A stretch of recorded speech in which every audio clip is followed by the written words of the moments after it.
Halo semuanya, apa kabarnya kalian hari ini? Selamat berjumpa kembali dengan XX1Zone di sini. Kali ini kita akan menjelaskan sebuah film horor yang berasal dari Korea Selatan.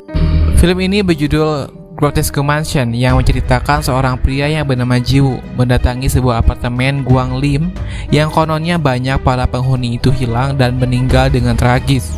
Film ini kebanyakan menceritakan ulang kejadian-kejadian yang dialami oleh orang-orang yang jadi korban apartemen Gwanglim ini. Oke, langsung saja buat yang penasaran gimana sih creepy-nya film ini, langsung saja cek videonya. Jadi suatu hari ada seorang anak muda yang bernama Ji-woo mendatangi sebuah apartemen yang rumornya itu banyak orang hilang dan meninggal secara misterius. Nah, karena dia seorang penulis webtoon horor, Ji-woo ingin memastikan tentang isu tersebut dan ingin menceritakan ulang dalam bentuk buku. Pas masuk ke sana, dia sudah disambut dengan suara-suara yang berasal dari lantai atas.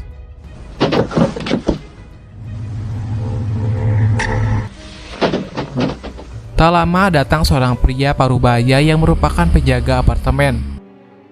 Sambil direkam, Ji-woo pun mulai menanyakan tentang isu-isu yang terjadi di apartemen itu. Menurut penjaganya, dulu di apartemen ini terjadi sebuah kebakaran yang menewaskan banyak korban, khususnya anak-anak yang ditinggalkan oleh keluarga mereka saat panik. Nah, sejak kejadian kebakaran itu sering terdengar suara-suara aneh. Cerita itu diakui oleh seorang pria yang tinggal di kamar 504, merupakan seorang penulis novel yang bernama Lee Hyung-hun, yang mendengar suara-suara anak-anak dari lantai bawah. Rencananya dia akan membeli kamar itu lewat seorang makelar.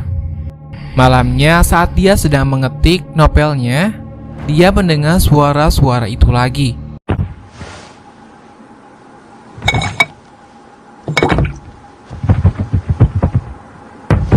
Tak lama HP-nya berdering, dan yang menelpon itu istrinya.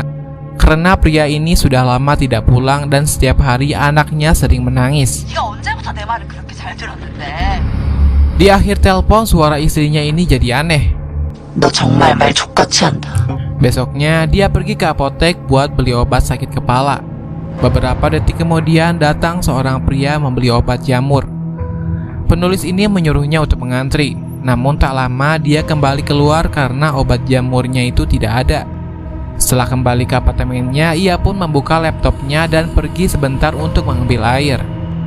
Namun anehnya ketika dia kembali ke ruangannya, laptop itu sudah tidak ada di mejanya. Nah, hilangnya laptopnya itu disusul dengan suara tawa dari seorang anak kecil. Setelahnya dicek di ruangannya, tidak ada anak kecil sama sekali. Nah, tiba-tiba saja pintu ruangan itu terbuka sendiri. Ketika dilihat, ternyata di ruangan itu hanya ada sebuah sepatu anak. Ketika dia mengamati sepatunya, tiba-tiba jatuh sesuatu dari atas disusul dengan sekelebatan anak kecil lari merangkak.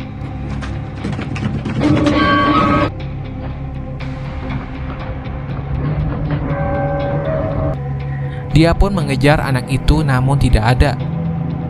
Kemudian dia meminta si penjaga apartemen buat mengecek CCTV-nya. Akan tetapi anehnya di CCTV itu tidak merekam aktivitas adanya anak kecil yang masuk ke ruangan dia. Menurut si penjaga, di lantai bawah itu tidak ada anak kecil sama sekali. Berbeda dengan si penulis ini, dia mengaku kalau setiap hari dia mendengar suara anak-anak dan suara seperti orang menggedor-gedor atap dengan kayu. Karena sudah terlanjur kesal dan pikirannya itu sedang kacau, dia pun memutuskan untuk mengeceknya langsung ke lantai bawah. Dia mengetuk pintunya berulang-ulang tapi tidak ada yang keluar. Setelah diintip dari jendela, dia hanya melihat beberapa pasang sepatunya saja. Dia pun membuka lemari sepatu mereka yang ada di luar dan menemukan pasangan sepatu yang ia temukan di kamarnya. Karena dia pikir anak ini ada di dalam, dia teriak-teriak supaya anaknya keluar. Sayangnya tidak ada sautan sama sekali. Tak lama dia melihat kresek sampah dan mulai berpikir untuk membuang semua sepatunya ke tempat sampah.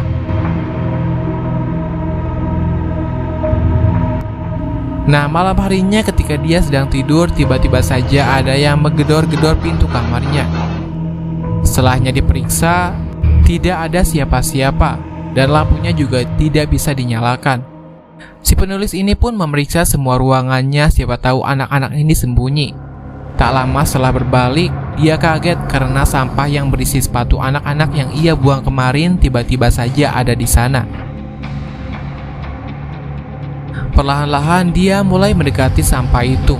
Namun ketika akan diambil, dia dikagetkan dengan suara anak-anak yang lari ke arah ruangan yang gelap.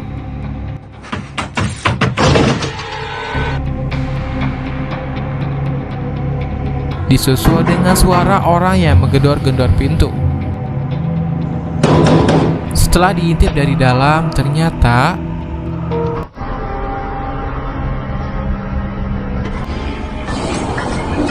ia pun kaget melihat penampakan anak kecil yang menyeramkan sampai terjatuh. Anehnya ketika jatuh, di sekelilingnya banyak sepatu anak-anak. Suara anak-anak itu muncul lagi. Ketika dilihat ke atas, betapa kagetnya dia. Penampakan anak-anak itu berada di atas atapnya menatap ke arahnya dengan wajah mereka yang menyeramkan. Dan sejak kejadian itu, penulis ini pun dinyatakan hilang. Lanjut part 2 ya.